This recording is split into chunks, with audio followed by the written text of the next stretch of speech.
बिहार की राजनीति में नीतीश कुमार की वापसी नहीं होने जा रही है और नीतीश कुमार के खिलाफ बिहार में एक बहुत बड़ा माहौल बन चुका है और ये माहौल बिहार में नए नेताओं को जन्म देगा जो बिहार के बादशाह बनेंगे और बिहार की सत्ता पर काबिज होंगे।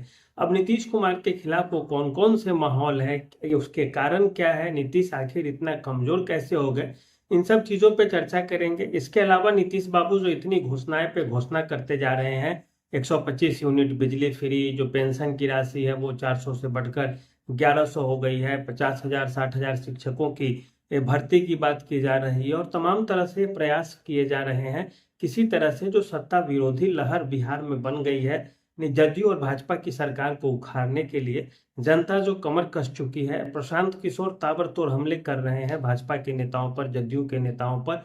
उस पे कैसे लगाम लगाया जाए, उससे कैसे निपटा जाए। साथ ही साथ जो तमाम सर्वे एजेंसियां हैं तेजस्वी यादव को जो मुख्यमंत्री का सबसे प्रबल दावेदार बता रहे हैं, उनके मुंह पर तमाचा कैसे मारा जाए, तेजस्वी के बढ़ते कद को कैसे रोका जाए। नीतीश बाबू खूब कोशिश कर रहे हैं, लेकिन इन सब चीज का प्रभाव बिल्कुल जीरो होता जा रहा है और बिहार की जनता अपने मन में भ्रष्टाचार से बिहार की जनता उब चुकी है। इस कारण अपने मन में वो बना चुकी है कि इस बार सब कुछ हो जाए, कुछ भी हो जाए, वोट जदयू को और भाजपा को नहीं देना है, चाहे नोटा दबा दे या कुछ भी कर ले। इसके अलावा इस पर भी बात करेंगे कि प्रशांत किशोर और तेजस्वी यादव दोनों अभी कहाँ खड़े हैं, किसको क्या फायदा होता हुआ दिख रहा है। तो आइए सबसे पहले हम बात करते हैं नीतीश कुमार की हालत इतनी कमजोर कैसे हो गई। आपको बता दें कि जब से नीतीश बाबू सत्ता में आए हैं, इनका चेहरा थोड़ा ठीक ठाक सुशासन मॉडल का था। एंटी लालू जो वोट था वो नीतीश बाबू को मिलता था, लेकिन नीतीश कुमार लालू यादव से मिलकर, फिर भाजपा से मिलकर, फिर लालू यादव से मिलकर, फिर भाजपा से मिलकर अपनी छवि को एक तरह से दल बदलू नेताओं वालों में कर लिए हैं, बना लिए हैं अपनी छवि। इस कारण से जो कोर सपोर्टर और कोर समर्थक है वो इंतजार कर रहा था कि नीतीश बाबू का चेहरा थोड़ा कमजोर हो, कि सबक सिखा दिया जाए। और इस बार बिहार की जनता नीतीश बाबू को सबक सिखाने जा रही है। वो बोल कुछ नहीं रही है, कह कुछ नहीं रही है, लेकिन अंदर ही अंदर पूरा खेल सेट है, गेम सेट है और अंदर ही अंदर सारी चीजें अब चलने लगी है। दूसरी चीज कि नीतीश कुमार की सरकार में भ्रष्टाचार और अपराध का इतना ज्यादा बोलबाला हो गया है कि बिहार की जनता उब गई है। बिहार में जातीय समीकरण बनते हैं, जातियों पे चुनाव लड़ा जाता है, जातीय बंधन बनाए जाते हैं चुनाव जीतने के लिए, लेकिन इसके बाद जो आपराधिक घटनाओं में बढ़ोतरी हुई है और हर जाति धर्म मजहब के लोग जो प्रखंड कार्यालयों में, थानों में या चलते फिरते, बिना पैसा के बिहार में कोई काम होता ही नहीं है। जन्म प्रमाण पत्र बनवाना हो तब भी पैसा, मृत्यु प्रमाण पत्र बनवाना हो तो भी पैसा। आप हॉस्पिटल में 10 लाख रुपए लगाकर आए हैं, खर्च करके आए हैं, आपका पेशेंट नहीं बचा है, फिर भी आप मृत्यु प्रमाण पत्र बनवाने जाएंगे तो आपको इस ऑफिस से उस ऑफिस, उस ऑफिस से इस ऑफिस, थाना कोर्ट पुलिस करते करते करते आपके 2-4 हजार रुपए और खर्च हो ही जाएंगे। ये बिहार है यहाँ, और ये स्थिति सबके साथ है, कोई एक दो के साथ नहीं है। और वो सब के सब लोग जो होते हैं वो चुनाव के समय ये ठान लेते हैं कि ये सरकार निकम्मी है और सरकार से कुछ होने जाने को है नहीं।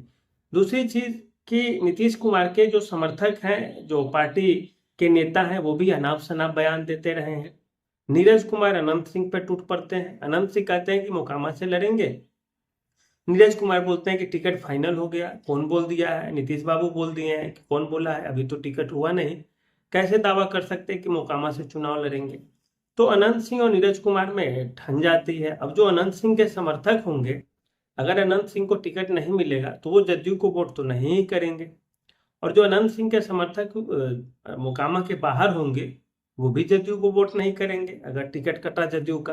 तो ये आपस में जो नेताओं की जो तालमेल बिगड़ रही है जदयू के तरफ से, वो भी एक तरह से नीतीश कुमार के लिए बैकफायर का काम कर रहा है और वो भी नीतीश कुमार का घर उजाड़ने में एक बड़ा भूमिका निभाएगा। इसके अलावा अशोक चौधरी और विजय सिन्हा भिड़ जाते हैं। मामला था प्रहलाद यादव का। प्रहलाद यादव राजद को छोड़ के नीतीश कुमार का सरकार बचाने के लिए आ गए थे बेचारे, विजय सिन्हा से करीबी होने के कारण। और अब प्रहलाद यादव के टिकट काटने की बात की जा रही है। तो ये भी एक मामला एक गड़बड़ किस्म का लग रहा है कि अशोक चौधरी और विजय सिन्हा खुले मंच पे टकराते हैं। तो मतलब साफ है कि या तो विजय सिन्हा के समर्थक नाराज हो जाएंगे या अशोक चौधरी के समर्थक नाराज होंगे, और दोनों में से कोई दो हाथ है आपका। अब बायां हाथ कटे या दाहिना हाथ कटे, कटा तो आप ही का हाथ। और वही हाल नीतीश कुमार के साथ हो रहा है। दूसरी चीज, नीतीश कुमार का खुद का नियंत्रण नहीं है बिहार की प्रशासन पे। हम लोग जिस नीतीश कुमार को जानते थे कि ये जनता दरबार लगाते थे और उसी समय फोन घुमा देते थे, एसपी को, डीएम को, और लतार लगाते थे, वो जूते से नहीं मारते थे, वही बहुत बड़ी बात, नहीं तो पूरा क्लास लेते थे और उस व्यक्ति का काम हो जाता था। अब न तो वो जनता दरबार लगा रहे हैं, अब चूंकि वो खुद ही भूल जाते हैं कि किससे को क्या करना है नहीं करना है। वो प्रशांत किशोर ने कहा कि वो अपने विधायकों का नाम तक बता दे, मंत्रियों का नाम विभाग के साथ बता दे तो वो राजनीति छोड़ देंगे। तो इतना कमजोर अभी याददाश्त हो गया है। और बीच बीच में अनाप शनाप बोलते हैं महिलाओं पे। विधानसभा में क्या बोले थे ये तो आप देखे ही होंगे। विधानसभा के रिकॉर्ड से भले वो गायब कर दिया जाता हो, लेकिन जो लोग सुन लिए उसकी कानों से आप डिलीट नहीं कर सकते, उसकी आंखों से आप डिलीट नहीं कर सकते उन चीजों को। तो वो चीज भी है। उसके अलावा जब जाते हैं रामलीला में, रावण का दहन होता है, तीर की जगह वो धनुष छोड़ देते हैं। और कई ऐसा जगह है, किसी का पेट पकड़ लेते, किसी के सर पर हाथ रख देते, किसी के सर पर गमला रख देते हैं। बच्चा आता है पुरस्कार लेने तो जो स्कूल का बैग होता है उसके पीठ की जगह गर्दन में पहना देते, जैसे माला पहना रहे हो उसको, स्कूल का बैग नहीं। तो ये सब चीजें भी कुछ नकारात्मक प्रभाव डालती है। होता है हर आदमी का, धीरे धीरे जब उम्र ज्यादा हो जाएगी, और सब लोग एक ही स्थिति में नहीं होते। नीतीश कुमार से ज्यादा उम्र के प्रधानमंत्री मोदी हैं, लेकिन दोनों के चेहरा और कार्यशैली को आप देखिए, आकाश पाताल का अंतर है। एक तरफ नरेंद्र मोदी कहते हैं कि हम पूरा देश चला रहे हैं, और नीतीश बाबू से बिहार भी नहीं चल रहा है। बिहार में अफसरशाही भी बहुत ज्यादा बढ़ गई है, जो नीतीश कुमार की हार का एक सबसे बड़ा कारण बनने जा रहे हैं। बिहार में कर्मचारी अधिकारी की नहीं सुनता, अधिकारी कर्मचारी की नहीं सुनता, छोटे अधिकारी बड़े अधिकारी की नहीं सुनते, बड़े अधिकारी सचिव की नहीं सुनते। हर राज्य में भारत के आप एक शिकायत लिख के दीजिए उच्च पदस्थ अधिकारियों को, तो उस पर कार्रवाई होगी और आपका काम तुरंत होगा। बिहार में आप सचिव स्तर तक को शिकायत कर दीजिएगा, कुछ न होने जाने को है, वो वहां से खाना पूर्ति होगी, अग्रेसित प्रग्रेसित फग्रेसित, और आप जहाँ के तहीं रह जाइएगा, कुछ न होने को है। अस्पतालों में आप जाइए, आपका इलाज नहीं होगा, आप वापस हो जाइएगा, मर जाइएगा, कोई पूछने वाला नहीं है। बोलिएगा तो पुलिस आएगी, 20 डंडा उल्टे आपको देगी और वहां से कान पकड़ के भगा देगी। हर राजस्व कर्मचारी के तरफ से दलाल बैठा दिया गया है बिहार में, कि दलाल के माध्यम से बात होगी तब राजस्व कर्मचारी तक फाइल पहुंचेगी, समय पे आपका काम होगा, आपको पैसा दीजिएगा। पैसा नहीं दीजिएगा, आपको अंचल में दौड़ाया जाएगा, अंचल से जिला में दौड़ा भेज दिया जाएगा, जिला में दौड़िएगा। 50, पहले 5,000 खर्च था जहाँ पे घूस के रूप में, अब 50,000 आपको लग जाएगा, और आप 5-6 महीना आपका इसी तरह बर्बाद हो जाएगा, और आप आराम से अपना नीतीश बाबू के जयकारा लगाते हुए घर पे बैठ जाइएगा। तो इस तरह का माहौल है बिहार में, और इस पर नीतीश सरकार का कोई ध्यान ही नहीं रहा। नीतीश कुमार शराब कौन बेच रहा है, कौन खरीद रहा है, कौन पी रहा है, उस पर ध्यान दे रहे थे। पुलिस उस पर भिड़ी हुई थी साल 2 साल से, और इसी बीच में अपराधियों का जो चैनल है बहुत बड़ा हो गया, इस पर पुलिस का ध्यान नहीं गया। और आज स्थिति ये है कि चुनावी साल में एक घटना होती है तो मुख्यमंत्री संज्ञान लेता है हर राज्य में, और बिहार में एक के बाद एक के बाद एक हो रही है। मतलब कोई पूछने वाला नहीं है, कोई बोलने वाला नहीं है।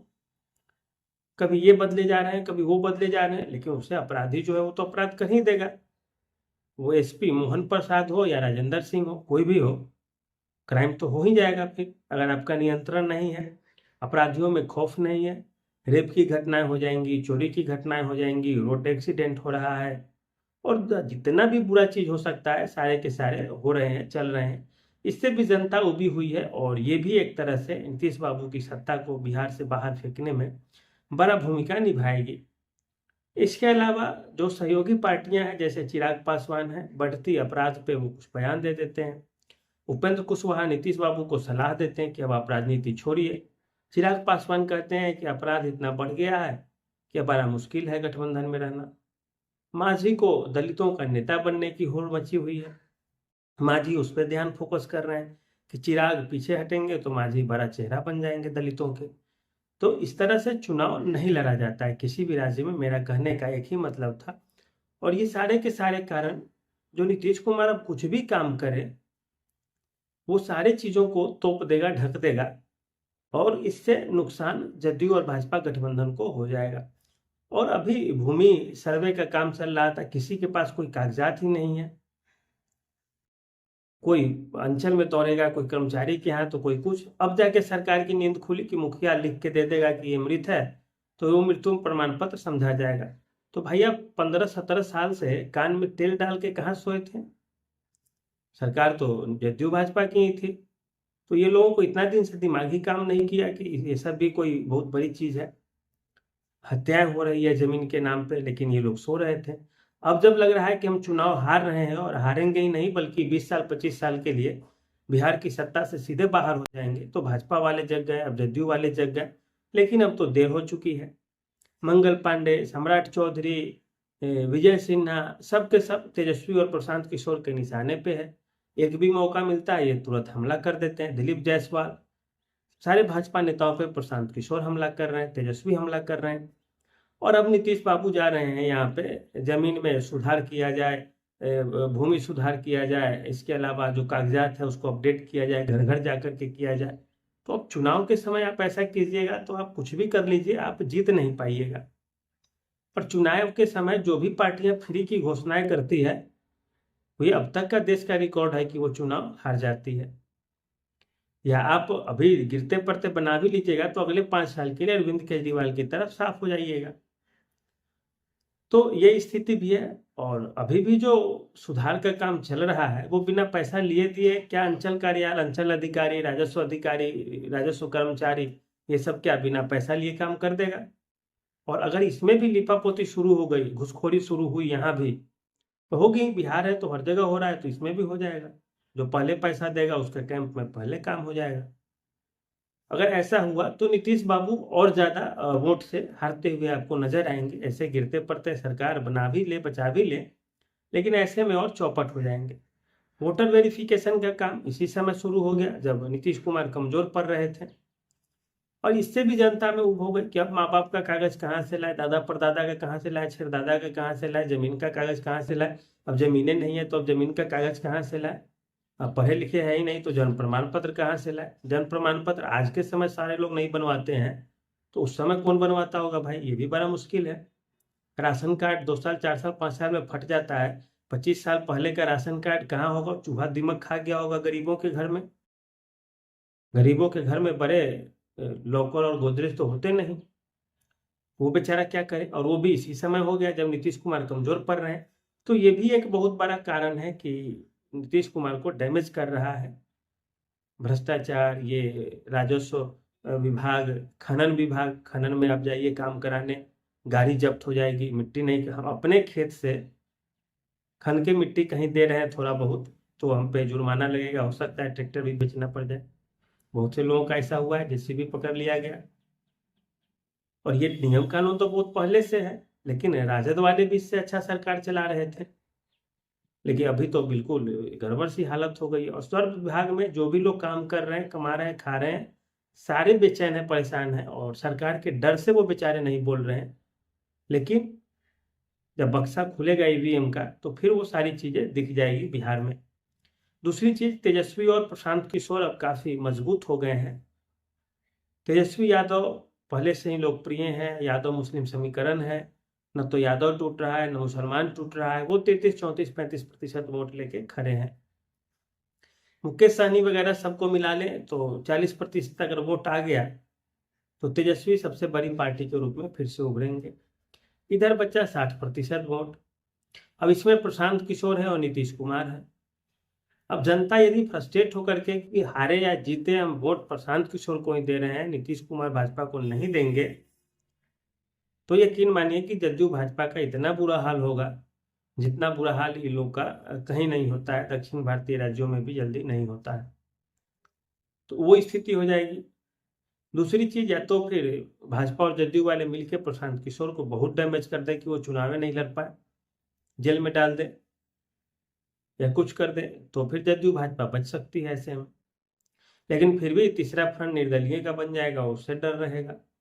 और जनसुराज सबसे ज्यादा डैमेज कर रहा है भाजपा को, जनसुराज सबसे ज्यादा डैमेज कर रहा है, उसके बाद जदयू को, फिर राजद की नंबर है।